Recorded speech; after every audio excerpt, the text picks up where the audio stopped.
যে ব্যক্তি সিগারেট পান করেন তিনি তার জীবনের সাথে শত্রুতা করেন। যিনি সিগারেট পান করেন তিনি তার কলিজার টুকরা সন্তানের সাথে দুশ্মনী করেন। কারণ সিগারেট খেয়েছেন, মুখে যে দুর্গন্ধ, এটা দিয়ে বাচ্চার মুখে চুমা দিয়েছেন, এই দুর্গন্ধ আপনার বাচ্চার কলিজার টুকরা সন্তানের কচি হার্টে গিয়ে আঘাত করেছে। আপনি এই ছেলের বাপ হওয়ার যোগ্য নন, আপনি এই বাচ্চার দুশ্মন। আপনার লজ্জা হওয়া উচিত। সিগারেট খাওয়া মুখ দিয়া ফেরেশতার মতো পবিত্র বাচ্চার মুখে চুমা দিচ্ছেন।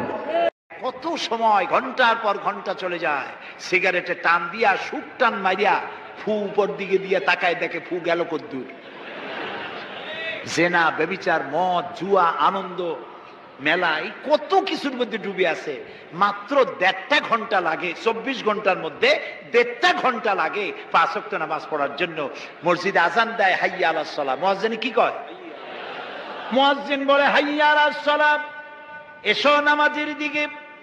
আপনি যদি জিজ্ঞেস করেন মুয়াজ্জিন চিল্লাও কেন, নামাজের দিকে আসলে কি হবে? মুয়াজ্জিন দ্বিতীয় পংক্তিতে বলে হাইয়া আলাল ফালাহ, এসো কল্যাণের দিকে। নামাজ পড়লি তোমার কল্যাণ হবে, মঙ্গল হবে, কপাল খুলে যাবে, তোমার ভাগ্য খুলে যাবে। আল্লাহর সিজদা দাও। সমস্ত নবী ইন্তেকালের সময় সব নবীরা উম্মতের জন্য নামাজের কথা বলে গিয়েছেন। প্রিয় ভাই, সব যত ইবাদত আমরা করি, রোজা করি, যাকাত দেই, হজ করি, এসব আল্লাহ দুনিয়ায় দিয়েছেন। নামাজের এত বড় গুরুত্ব যে আল্লাহ রাব্বুল আলামিন এই নামাজকে, আল্লাহ তার নবীকে আরশে আজিমে ডেকে নিয়ে নামাজ উপহার দিয়েছেন।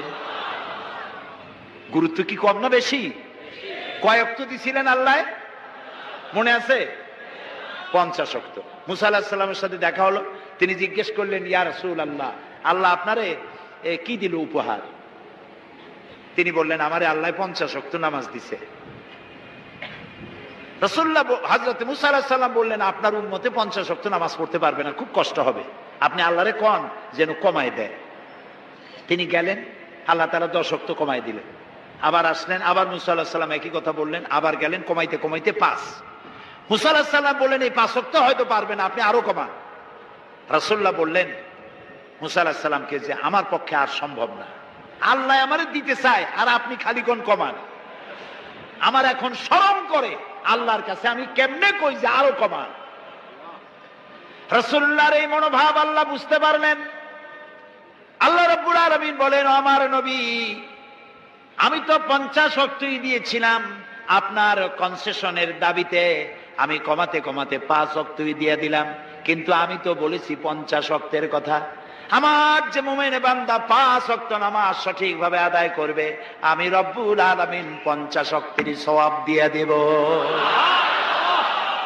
তো যে ব্যক্তি 5 ওয়াক্ত নামাজ পড়লো, সে গেইন করলো কত ওয়াক্ত? জোরে বলেন। 5 ওয়াক্ত যে আদায় করলো, 50 ওয়াক্ত গেইন করলো। আর যে 5 ওয়াক্ত আদায় করলো না, 50 ওয়াক্ত লস করলো। এবার বলেন ভাইরা, শয়তান আল্লাহর হুকুম নষ্ট করছিল কয়টা? বলেন। মাত্র একটি হুকুম লঙ্ঘন করেছিল শয়তান, নাম ছিল ইবলিস। হয়ে গেল কি? শয়তান। কন্যা কি হইল? জম্মের মতো শয়তান হয়ে গেল একটা হুকুম লঙ্ঘন করে। এবার বলেন তো, 5 ওয়াক্ত নামাজের মধ্যে আল্লাহর হুকুম কয়টা? কি কয়? 5টা। 5 ওয়াক্ত নামাজে আল্লাহর হুকুম 17টা। বলেন না কয়টা? শয়তানের সারা জীবন একটা হুকুম লঙ্ঘন করেছে। আর যে মুসলমান নামধারী দৈনিক 5 ওয়াক্ত নামাজ নষ্ট করে, সে আল্লাহর 17টা হুকুম লঙ্ঘন করে প্রতিদিন। শয়তান তাকে দূরের থেকে সেলুট মারে, বাবা তুমি আমার বাপ না, তুমি আমার দাদা। কারণ একটা হুকুম লঙ্ঘন করে আমি হচ্ছি শয়তান, আর তুমি দৈনিক 17টা হুকুম ভাঙবো আল্লাহ, তোমার উপরে তো গজব হবে। শয়তান এই জন্য ওই ট্রাকের পিছনে লেখা আছে না, বিপদ মুক্ত দূরত্ব বজায় রেখে চলুন। শয়তান ও বেনামাজি থেকে বিপদ মুক্ত দূরত্ব বজায় রেখে চলে। কোন ফাঁকে ওর গপরে গজব হয় সে ভয়তে শয়তান তার থেকে দূরে থাকে। শয়তানের চাইতেও নিকৃষ্ট যে মুসলমান নামাজ পড়ে না। মুসলমান ভাইরা, হযরত লোকমান তার সন্তানকে ছোট্ট অবস্থায় বলতেছেন, বাবা ও আমার কলিজার টুকরা, নামাজ ছেড়ে দিও না। সুবহানাল্লাহ কর। আজকে বাড়ি যাইয়া বউরে, ছেলের মেয়েরে নামাজের কথা বলবেন? বলবেন নামাজের কথা? আল্লাহর নবী ইন্তেকাল করবেন, তার 5 দিন আগে প্রচন্ড জ্বর হলো রাসূলুল্লাহ। এই প্রচন্ড জ্বরে তিনি কখনো হুশে আসেন, কখন বেহুশ হয়ে যান।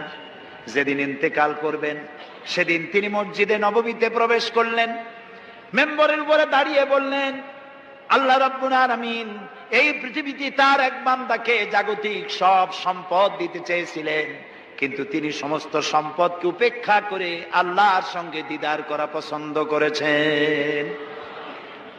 কেউ কিছু বুঝলো না। হযরতে আবু বকর কাঁদতে থাকলেন। লোকেরা মনে করলো তিনি এত কাঁদেন কেন, রাসূল কার না কার কথা বলেছেন। কিন্তু জ্ঞান বৃদ্ধ, বয়োবৃদ্ধ হযরত আবু বকর বুঝতে পেরেছেন, তামাম পৃথিবীর সব সম্পদ আল্লাহ তো তার রাসূলকেই দিতে চেয়েছিলেন। নবীজি সবগুলিকে উপেক্ষা করে আল্লাহর সঙ্গে দিদার করা পছন্দ করেছেন। তার মানে হলো অল্প সময়ের ভিতরে, অল্প দিনের ভিতরে তিনি আমাদেরকে এতিম করে শোক সাগরে ভাসিয়ে চলে যাবেন। যেদিন ইন্তেকাল করবেন ওই রাতে ইশার নামাজের সময় অনেকক্ষণ অপেক্ষা করলো সাহাবায়ে কেরাম। রাসূলুল্লাহ যেতে পারেন নাই, তিনি বেহুশ ছিলেন। কিছুক্ষণ পরে রাসূলের যখন হুশ এলো, তিনি প্রশ্ন করলেন, আয়েশা মসজিদে নববীতে এখন কি হচ্ছে? তিনি বললেন, লোকেরা আপনার অপেক্ষা করে আপনাকে না পাইয়া আমার বাবার ইমামতিতে সাহাবীরা নামাজ পড়তেছেন। কিন্তু সাহাবীরা সবাই কাঁদতেছি। তাদের সবার ধারণা রাসূলুল্লাহ জায়নামাজে কেউতে পর্যন্ত দাঁড়াতে পারে নাই। আজ যখন রাসূল নাই, আবু বকর এসে দাঁড়িয়েছেন, বোঝা গেল রাসূলের পেছনে নামাজ পড়া আমাদের কিসমতে আর হবে না। আল্লাহর নবী বলেন, আয়েশা রে মসজিদে নববীর দিকের একটা দরজা খুলে দাও, আমি একটু নামাজের দৃশ্য দেখতে চাই। দরজা খুলে দেওয়া হলো। রাসূলুল্লাহ হযরত আয়েশার কাঁধের উপরে ভর করে মসজিদের নববীর নামাজের দৃশ্য দেখে আবার শুয়ে পড়লেন। হযরত আয়েশা লক্ষ্য করে দেখেন নবীজির চোখের কোনা বেয়ে পানি টপ টপ করে পড়ছে। হযরত আয়েশা প্রশ্ন করলেন, ইয়া রাসূলুল্লাহ নামাজের দৃশ্য দেখে কাঁদেন কেন?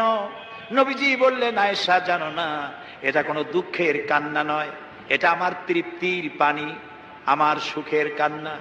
এই নামাজের জামাতকে কায়েম করার জন্য তায়েফের ময়দানে অনেক রক্ত আমার ঝরেছে, সাহাবায়ে কেরাম জীবন দিয়েছেন, উহুদের মাঠে দান দান শহীদ হয়েছে।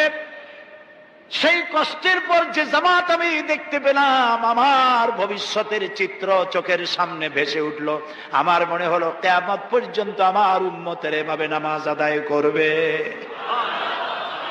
রাসূলুল্লাহ আবার বেহুশ হয়ে বললেন, আজ আর সাহাবীরা কেউ মসজিদ থেকে চলে যান না, সবাই মসজিদ নববীতেই অপেক্ষা করছেন কখন দুঃসংবাদ আসে, সবাই কাঁদতেছেন। রাসূলুল্লাহর হুশ এলো গভীর রাত্রে। লক্ষ্য করে দেখেন মসজিদে নববী থেকে কান্নার গুঞ্জরণ হচ্ছে। ঘরের ভিতরে সবাই কান্দে, হযরত ফাতেমা সব থেকে বেশি কাঁদছেন। রাসূলুল্লাহ ফাতেমাকে কাছে ডাকলেন, কানে কানে কি যেন বললেন, কান্না বন্ধ হয়ে গেল। রাসূলুল্লাহ আবার বেহুশ হলেন। হযরত আয়েশা ফাতেমাকে কাছে ডেকে নিয়ে বললেন, ফাতেমা গো, তোমার আব্বু তোমারে কি বললেন যার জন্য কান্না বন্ধ হয়ে গেল? হযরত ফাতেমা বলে, আম্মা আমার আব্বা আমার কানে কানে বললেন, ফাতেমা গো আমার সব সহ্য হয়, তোমার চোখের পানি আমি সহ্য করতে পারছি না, তুমি কেঁদো না। আমি তোমার সুসংবাদ দেই, আমার ইন্তেকালের পরে সবার আগে তোমার সাথে আমার দিদার হয়ে যাবে। হযরত ফাতেমা বলেন, আম্মাজি আমি এই কথার দ্বারা বুঝতে পেরেছি আব্বার ইন্তেকালের পর আত্মীয় স্বজনের ভেতরে সকলের আগে আমার মউত হবে, আর আমার সম্মানিত পিতার সঙ্গে আমার দিদার নসিব হয়ে যাবে।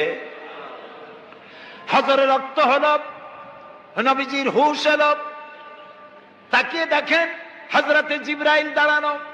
হযরতে জিবরাইল ডাক দিয়া বলেন, আসসালামু আলাইকা ইয়া রাসূলুল্লাহ, আসসালামু আলাইকা ইয়া হাবিবাল্লাহ, ইন্নাল্লাহা ইয়াকরাউকাস সালাম।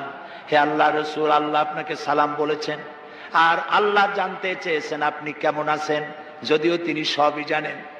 রাসূলুল্লাহ বললেন, জিবরাইল আমি খুব কষ্টে আছি, ইতিপূর্বে এত কষ্ট আমার কখনো হয় নাই, খুবই কষ্টের মধ্যে আছি। হযরত জিবরাইল বলেন, ইয়া রাসূলুল্লাহ, আজকে একজন নতুন ফেরেশতা আমি সাথে করে নিয়ে এসেছি। আমার পিছনের দিকে তাকায় দেখেন, এই নতুন ফেরেশতা পৃথিবীতে কারো কাছে অনুমতি চায় না, তার কাছে আসার জন্য, আপনার কাছে আসার জন্য সে আজ অনুমতি ভিক্ষা চায়। তার নাম হযরতে মালাকুল মউত। হযরতে মালাকুল মউত বলেন, ইয়া রাসূলুল্লাহ, আমাকে আল্লাহ পাঠাবার সময় বলে দিয়েছেন আমি যেন আপনার কাছে অনুমতি চাই। আপনার জান কবজের জন্য পৃথিবীতে কারো জান কবজের জন্য অনুমতির প্রয়োজন হয় নাই, আর কোনোদিন হবেও না। আপনাকে অনুমতি নিতে বলা হয়েছে। রাসূলুল্লাহ বললেন, মালাকুল মউত, আমি যদি অনুমতি না দেই কি হবে? মালাকুল মউত বলছেন, আমাকে ফিরে যাওয়ার জন্য নির্দেশ করা হয়েছে। হযরতে জিবরাইল বলেন, ইয়া রাসূলুল্লাহি, অথচ আল্লাহ রাব্বুল আলামিন আপনার দিদারের ইন্তজার করতেছে। রাসূলুল্লাহ বললেন, মালাকুল মউত, তুমি তোমার ডিউটি পালন করো, জান কবজ শুরু করে দিতে পারো। হযরতে মালাকুল মউত রাসূলের কাছে এসে জান কবজ শুরু করে দিল। আল্লাহর নবী আজ বিদায় হয়ে যাবেন। বিদায়ের শেষ মুহূর্তে মুখে উচ্চারণ করলেন, আসসালাত আসসালাতু ওয়া মা বারাকাত আইমানুকুম, ও আমার উম্মতেরা, নামাজ নামাজ নামাজ ছেড়ে দিও না। ইন্তেকালের সময় মেয়ের কথা, নাতির কথা, জামাইয়ের কথা, কারো কথা মনে পড়লো না। ইন্তেকালের সময় শেষ কথা নবীজি উচ্চারণ করলেন, নামাজ নামাজ, আমার উম্মতেরা নামাজ ছেড়ে দিও না। আজ এই পল্টনের ময়দানের এই বিশাল জনতাকে উদ্দেশ্য করে বলি, তোমার আমার যে রাসূলের সুপারিশ ছাড়া কিয়ামতে নাজাত হবে না। কোন নবী সুপারিশ করতে পারবে না, সবাই বলবে নাফসি নাফসি। কেবলমাত্র রাসূলুল্লাহ যেদিন উম্মতের জন্য কাঁদবেন, সুপারিশ করবেন, সেই নবীর হুকুম, আল্লাহর হুকুম অমান্য করে যারা নামাজ ছেড়ে দেয়, দুনিয়াও বরবাদ হবে, কিয়ামতও বরবাদ হবে। আজ আমরা আল্লাহর কাছে ওয়াদা করব, নামাজ আর জীবনে ছেড়ে দেব না। একজন কৃষক, সে নির্জন একটা কুটিরে বাস করে। সে আল্লাহর সৃষ্টি নৈপুণ্যতা বুঝুক আর না বুঝুক, আকাশ কেন সৃষ্টি হলো, জমিন কেন সৃষ্টি হলো, এই কথা যদি জিজ্ঞাসা করা হয় কৃষককে, সে তো ভালো করে তা বুঝবে না। কিন্তু অন্তত এতটুকুন কথা একটা মূর্খ একজন চাষি, যে প্রত্যন্ত একটা অঞ্চলে বাস করে, একটা নিবিড় পল্লীতে বাস করে, অজ পাড়াগায় বাস করে, কোন শিক্ষার আলো পৌঁছায় নাই, স্কুল নাই, কলেজ নাই, বিদ্যুৎ নাই, হসপিটাল নাই, রাস্তা নাই, টেলিফোনের ব্যবস্থা নাই, এমন একটা জায়গায় একটা নিরেট, একটা মূর্খ, একটা চাষি একটা ঘরের মধ্যে বাস করে। সে পৃথিবীর আল্লাহর সৃষ্টি নৈপুণ্যতা আর কিছু বুঝুক আর না বুঝুক, এতটুকুন কথা তো সে বোঝে যে আমি যদি অসুস্থ হই তাহলে এই গাছপালার পাতা শিকড় বেটে খেলে আমি রোগ মুক্ত হয়ে যাই। আমি প্রচন্ড রোদ্রে যখন পুড়ি গাছের তলায়, আমি ছায়া নিলে পরে আমি তখন আরাম পাই, ঠান্ডা পাই। এই গাছগুলি তার তরুণ বয়সে আমাকে ফল দেয়, গাছ যখন বড় হয় তখন সে আমাকে ছায়া দেয়। এই গাছের তক্তাগুলি দিয়ে, গাছ দিয়ে কাঠ হয়, তা দিয়ে তক্তা হয়, তা দিয়ে খুঁটি হয়, তা দিয়ে আড়া হয়, তা দিয়ে নৌকা হয়, ইত্যাদি সে বুঝতে পারে। তাছাড়া এই গাছ যখন বুড়ো হয়ে গেল, শুকিয়ে গেল, তখন এই গাছ দিয়ে আগুন জ্বালায়া আমি রান্না বান্না করি। গাছ এত আমার উপকার করছে, তার দ্বারা উত্তাপ পাই, আলো পাই, এত কিছু পাই। একটা মূর্খ লোকও চিন্তা করলে এতগুলি জিনিস সে অনুভব করতে পারে, এবং এরপরে তার চিন্তা চলে যায় যে এই সমস্ত নিয়ামত এমনি এমনি হয় নাই, নিঃসন্দেহে একজন এগুলি সৃষ্টি করেছেন, তার নাম আল্লাহ। তার নাম কি? তার নাম রহমান। যারা বলেন তার নাম কি? রহমান। তিনি সৃষ্টি করেছেন, তিনি এগুলি দান করেছেন। এই বৃক্ষরাজি আল্লাহ পাক বলছেন, নিল্লাযী জাআলা লাকুম মিনাশ শাজারিল আখদারি নারান ফাইযা আনতুম মিনহু তুকিদুন। আল্লাহ রাব্বুল আলামিন বলেন, সেই দয়াময় আল্লাহ রাব্বুল আলামিন গাছ সৃষ্টি করেছেন, আর এই গাছগুলি সৃষ্টি করে দিয়েছেন তোমাদের কাজের জন্য, যা দিয়ে তোমরা আগুন জ্বালাও, চুলা জ্বালাও, রান্না বান্নার কাজ করো। ওয়া রাহমাতি ওয়াসিআত কুল্লা শাই। আমার রহমত ঘিরে আছে আমার গোটা পৃথিবীকে, সর্বত্র আমার রহমত আর রহমত। এই কোরআন শরীফ শিক্ষা দিয়েছেন তিনি আর রহমান আল্লামাল কোরআন। এই কোরআন শিক্ষা দিয়েছেন সেই মহান আল্লাহ রাব্বুল আলামিন, যিনি হচ্ছেন রহমান, যার দয়া দিয়ে গোটা পৃথিবী পরিব্যাপ্ত হয়ে আছে। এক মুহূর্তের জন্য চিন্তা করুন, এক মুহূর্তের জন্য চিন্তা করুন, আল্লাহ পাকের দয়া যদি না থাকতো তাহলে কি অবস্থা হতো? এই পৃথিবী আছে কিন্তু কোনো সৌন্দর্য নাই, আকাশ আছে কিন্তু কোনো তারকা নাই, তারকা আছে কিন্তু তাতে কোনো আলো নাই, গাছ আছে কিন্তু তাতে কোনো সবুজ শ্যামলিমা নাই, আওয়াজ আছে কিন্তু তাতে কোনো সুর নাই, মানুষ আছে কিন্তু তার দেহের মধ্যে কোনো ঐক্য নাই। এই জাতীয় একটা পৃথিবীর চিন্তা মানুষ করতে পারে না। এটা একটা কবরস্থানের মতো অবস্থা হয়ে যাবে। আল্লাহ পাক বলছেন, দেখো আকাশ বানাইছি, আবার সেই আকাশ দেখতে যেন সুন্দর হয় সেজন্য তারকা প্রদীপ দিয়ে আকাশকে সাজাইছি। যেরকম সুবহানাল্লাহ। আল্লাহ রাব্বুল আলামিন বলেন, ওয়ালাকাদ যায়্যানাস সামাআদ দুনিয়া বিমাসাবিহ। আল্লাহ পাক বলেন, এই দুনিয়ার আকাশ খানিকে তারকা প্রদীপ দিয়া সাজায় রেখেছি মনের মতন। দেখো তুমি তাকাইয়া কি সুন্দর করে নয়নবিরাম দৃশ্য আকাশ বানালাম, চতুর্দিকে তারকা রাত্রে ফুটে উঠলো, যা দেখলে মানুষের নজর, মানুষের সুন্দর, তার চক্ষু শীতল হয়ে যায়। জোরে বলেন সুবহানাল্লাহ। সুন্দর করে এই আকাশটাকে আমি সাজিয়েছি। তারপরে আল্লাযী খালাকা সাবআ সামাওয়াতিন তিবাকা মা তারা মিন খালকির রহমানি মিন তাফাউত। স্রষ্টা তিনি সপ্ত আকাশ রচিলেন থরে থরে, কোন ত্রুটি হেরিবে না তার পূর্ণ সৃজন পরে। চাও তুমি তার সৃষ্টি পানে, দেখো কিছু ভুল চোখ, ফেরাও তোমার নয়ন খানি, ফেরাও তোমার মুখ। অক্ষমহীন দৃষ্টি তোমার সৃষ্টিতে পাবে ফাঁকি, ফিরাও তোমার নয়ন খানি, ফিরাও কাঙ্গালাখি। আল্লাহ পাক বলেন, আমার আকাশের দিকে তাকাও, বারবার তাকাও, সূর্যের দিকে তাকাও, চন্দ্রের দিকে তাকাও, গাছপালার দিকে তাকাও, তাকায় দেখো কোনো ভুল আছে নাকি, ভালো করে দেখো কোনো ভুল আছে নাকি। আল্লাহ পাক বলেন, আবার তাকাও। দেখতে দেখতে তোমার চক্ষু দুর্বল হয়ে তোমার কাছেই ফিরে আসবে। আমার সৃষ্টি নৈপুণ্যতার ভিতরে কোনো ভুল পাবে না। সুবহানাল্লাহ। একজন দরবেশ সাহেব, তিনি একবার এই সূরার পড়তেছিলেন, মুখস্থ তেলাওয়াত করতেছিলেন, একটা গাছের তলায় বসে, একটা বট গাছের তলায় বসে এটা তেলাওয়াত করতেছিলেন। যখন তিনি পড়লেন, হাল তারা মিন ফুতুর, আমার সৃষ্টি নৈপুণ্যতার ভিতরে কোনো ভুল পাওয়া যায় নাকি? দরবেশ সাহেব চিত হয়ে শুয়ে শুয়ে তেলাওয়াত করতেছেন আর বলছেন, আল্লাহ রাব্বুল আলামিন, তোমার সৃষ্টি নৈপুণ্যতার ভিতরে কোনো ভুল ধরার ক্ষমতা তো কোনো মানুষের নাই। তবে একটা জিনিস আমার নজরে পড়লো, এই যে বিরাট বট গাছটা, পৃথিবীতে যত গাছ আছে যেমন গাছ তেমন ফল, তাল গাছটা যেমন ফলও তেমন, নারকেল গাছটা যেমন ফলটাও তেমন, কিন্তু এত বড় বিশাল বট গাছ ফল হতেছে ছোট্ট ছোট্ট ট্যাবলেটের মতো। গাছটা যেমন ফলটা তেমন হয় নাই।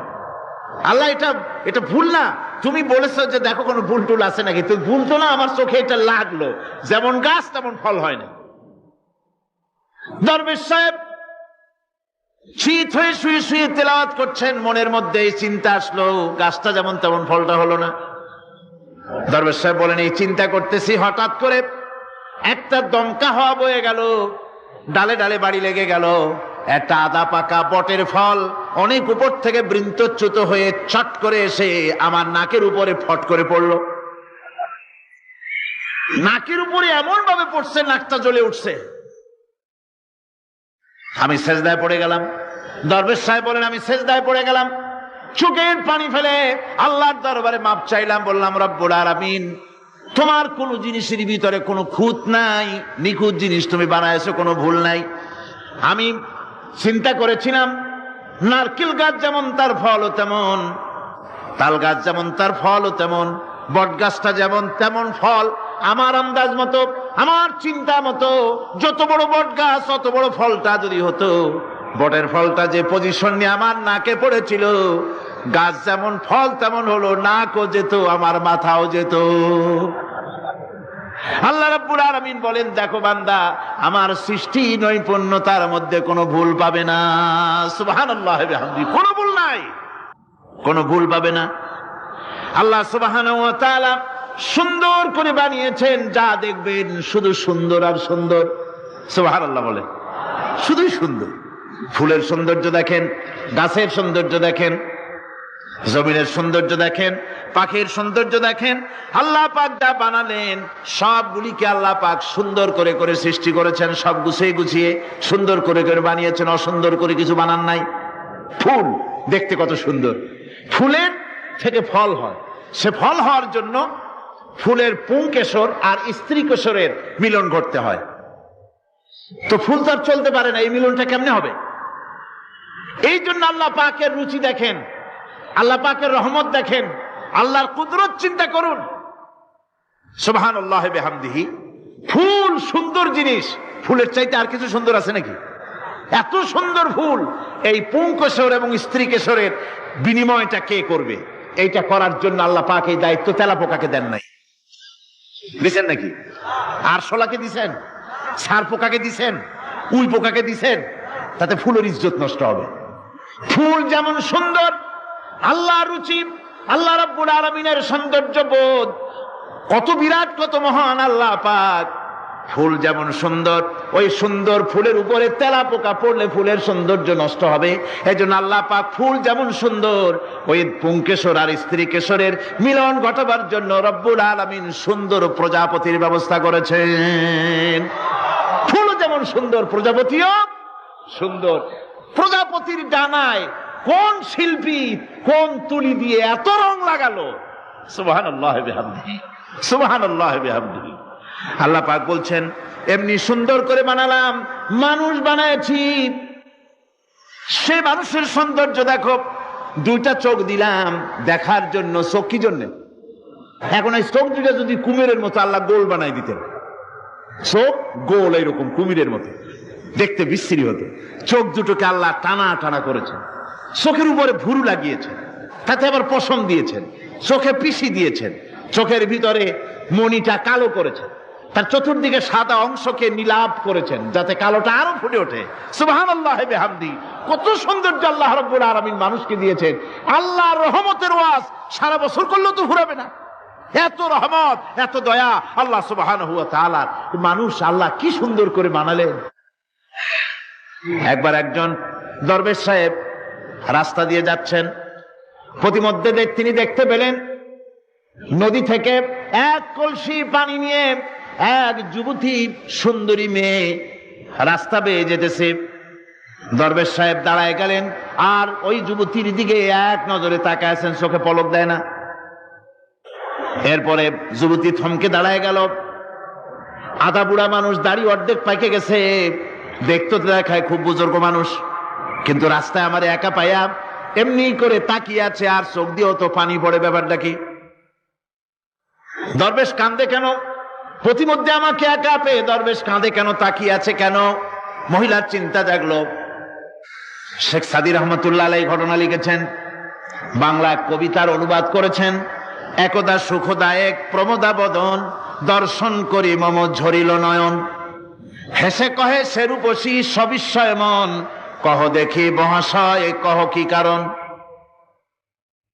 বিষয় বিরাগী তুমি ভুবনে প্রচার, কি হেতু জন্মিল তব মানস বিকার।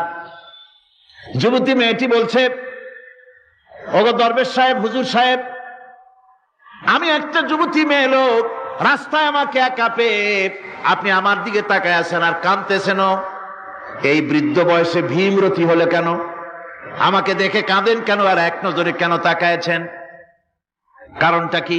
কি কুমতলব আছে? দরবেশ সাহেব বলছেন, হেসে কহিলাম বালে করহ শ্রবণ, নেত্র ঝরে তবু হেতু ভেব না এমন। হে রূপসী মেয়ে, তোমার জন্য আমি কান্দি, একথা একবারও চিন্তা করো না। যে শিল্পী রচিল এই সুধাংশু বদন, তাহার তরে ঝরে নেত্র নয়নে জীবন। তোমার প্রেম পাওয়ার জন্যে তোমাকে দেখে লোবাতুর এবং কামুক হয়ে তোমার দিকে তাকায় কান্দি, একবারও ভেবো না আল্লাহর কসম আমি কাঁদতেছি তোমার এত সুন্দর স্বাস্থ্য আর চেহারা যে আল্লাহ রাব্বুল আলামিন বানায় দিলেন, না জানি সেই আল্লাহ কত সুন্দর, যার সৃষ্টি এত সুন্দর সে আল্লাহ রাব্বুল আলামিন না জানি কত সুন্দর। আল্লাহ পাক সেই সুন্দর আল্লাহ রাব্বুল আলামিনকে দেখার তৌফিক যেন আমরা পাই। জোরে বলেন আমিন, আর জোরে বলেন আমিন। আল্লাহ পাক বলছেন আমি সুন্দর করে সব তৈরি করে দিয়েছি, বুঝবে তারা যারা চিন্তাশীল, যারা গবেষণা করে। ইন্না ফি খালকিস সামাওয়াতি ওয়াল আরদি ওয়া ইখতিলাফিল লাইলি ওয়ান নাহার লাআয়াতিন লিউলিল আলবাব। নিশ্চয়ই যারা নাকি জ্ঞানবান তারা রাত এবং দিনের পরিবর্তন, আকাশ এবং জমিনের সৃষ্টি ইত্যাদির ব্যাপারে, এই সৃষ্টি নৈপুণ্যতার ব্যাপারে তারা চিন্তা করে, গবেষণা করে। রাত এবং দিনের পার্থক্য মানুষের জীবন পদ্ধতিকে দুই ভাগে বিভক্ত করেছে, রাত এবং দিন। দেখেন আল্লাহর রহমত এবং কুদরত সব জায়গায় রাত এবং দিন মানুষের জীবন চলার পথকে, জীবন পদ্ধতিকে কয় ভাগে ভাগ করেছে? দুই ভাগ। আল্লাহ পাক বলেন ওয়াজআলনাল লাইলা লিবাসান ওয়াজআলনান নাহারা মাআশা।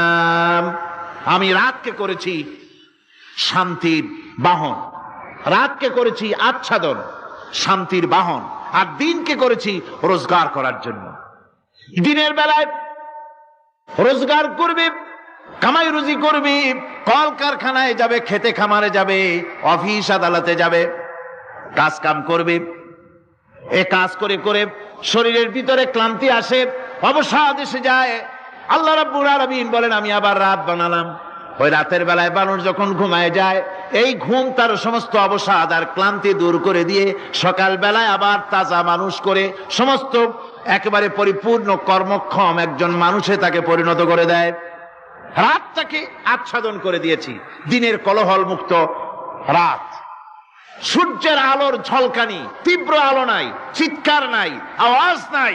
রাতের একটি অন্ধকার চাদর পরিয়ে দিলাম এই পৃথিবীর উপরে, রাতের একটি অন্ধকার চাদর পৃথিবীর উপরে পরিয়ে দিলাম। কোলাহল মুক্ত পৃথিবী, এখন সূর্যের তীব্র আলো আর নাই, এখন আরামে তুমি ঘুমিয়ে যাও, ঘুমাও, আবার সকালবেলা উঠে তুমি কাজ করবে। আল্লাহ পাক বলেন আমি এভাবে ومن رحمته جعل لكم الليل والنهار لتسكنوا فيه ولتبتغوا من فضله। আল্লাহর রহমতের ভিতরে এটাও রহমত, আল্লাহর করুণা, আল্লাহর দয়া যে তিনি দিনকে করেছেন রুজি কামার জন্য, রাতকে করেছেন তিনি তোমাদের জন্য ঘুমাবার জন্য, বিশ্রামের জন্য। এই ব্যবস্থা আল্লাহ রাব্বুল আলামিন করেছেন, যিনি তোমাদেরকে দুপুর বেলায়, বিকেল বেলায়ও তোমাদেরকে অবসাদ গ্রহণের জন্য, আরামের জন্য দুপুর এবং বিকাল, সকাল ইত্যাদি তৈরি করেছেন।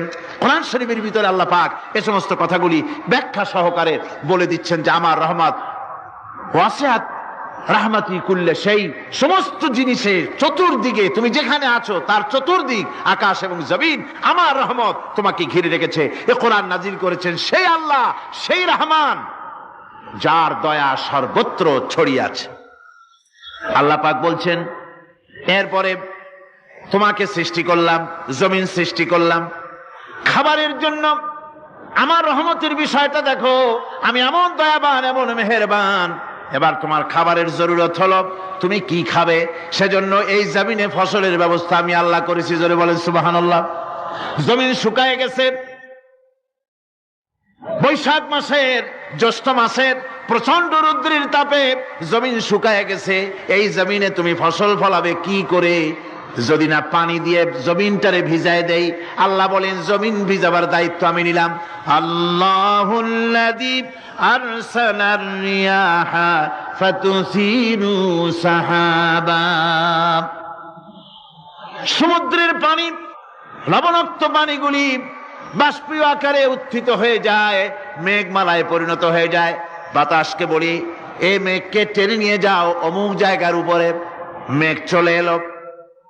আল্লাহ বলেন ফাসুকনাহু ইলা বালাদিন মাইয়িতিন فأحيينا به الأرض بعد موتها كذلك النشور।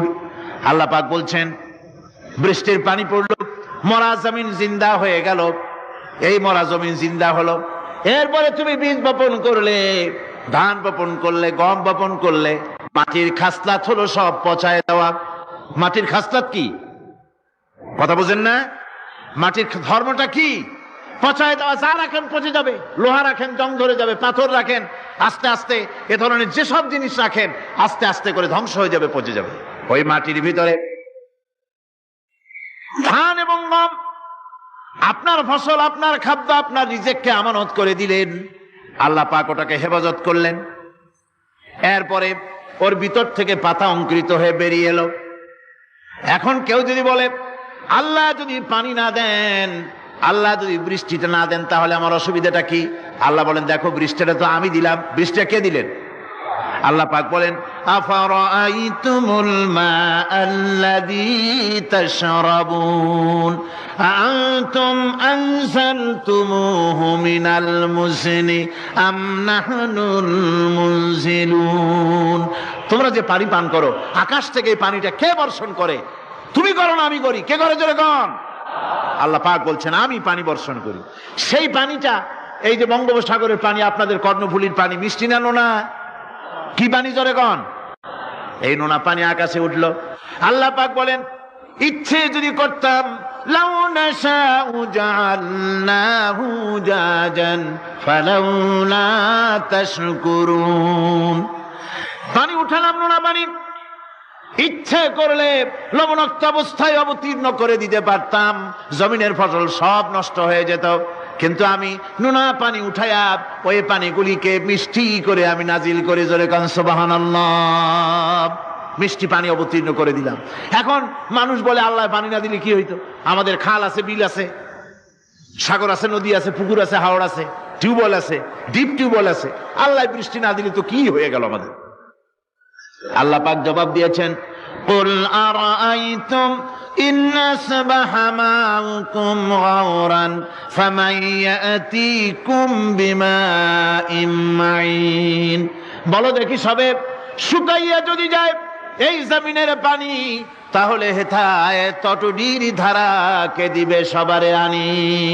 টিউবওয়েলের পানি, পাতালের পানি, দরিয়ার পানি, সাগরের পানি, হাওড়ের পানি, বিলের পানি সব যদি আমি আল্লাহ শুকায় দেই, আমি আল্লাহ ছাড়া এমন কোন শক্তি আছে যে মরা গাঙ্গে নতুন করে পানির জোয়ার এনে দিতে পারে?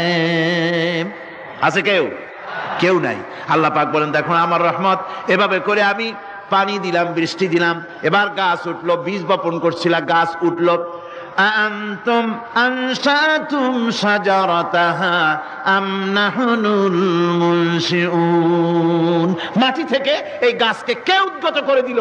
হয় বেটা, কে দিল? তুমি দিছো না আমি দিয়েছি? কে দিয়েছে জোরে কর, জোরে চিল্লা এখন কে দিল? আল্লাহ পাক বলেন গাছ উদ্গত করে দিলাম, গাছ এবার বড় হলো।